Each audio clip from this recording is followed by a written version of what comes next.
नमस्कार बंधुरा आमी रत्ना निये चले एसेছি একটা নতুন রকমের ভিডিও। তো বন্ধুরা দেখো আজকে কিন্তু আমি তোমাদেরকে দেখাবো এই গোটা তাল থেকে কি করে পাল্পটা বের করব।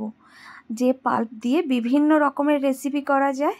তো আগে তোমাদেরকে আমি শেয়ার করছি আমি কিভাবে এই তালের পাল্পটা বার করি। তো সেই পদ্ধতিটা তোমাদেরকে দেখাচ্ছি।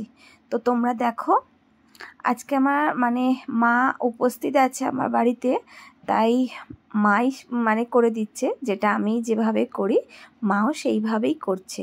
তো আমিও এইভাবে এই প্রসেসটাই অবলম্বন করি, কারণ আমার কাছে তালের যে পাল্প বা একটু ছিদ্রওয়ালা যে চুপড়ি বাটিগুলো হয় বড় বড় বাটি সেটা নেই। তো আমি এটা দিয়ে খুব সুবিধা হয়, কিন্তু এই যে গ্রেটারটা আছে এই গ্রেটার দিয়ে খুব সুবিধা হয়, খুব তাড়াতাড়ি পাল্পটা বের হয়। তো দেখো আমি এইভাবে যে কটা আমার আটি হয়েছে তালের সেই আটি কটার সবটা পাল্পটা বার করে নিয়েছি। এবার এটাকে কিন্তু আমি এই স্ট্রেনারটা দিয়ে ছেঁকে নেব, তাহলে যে ওর যে রোঁয়াগুলো আছে তালের মধ্যে কিছু রোঁয়া থাকে যেগুলো পাল্প বের করার সময় এই পাল্পের মধ্যে কিন্তু মিশ্রিত হয়ে যায়। তো এইভাবে আমি যদি স্ট্রেনারে করে স্ট্রেন করে নিই, ছেঁকে নিই, তো সেটা আর কিন্তু থাকে না।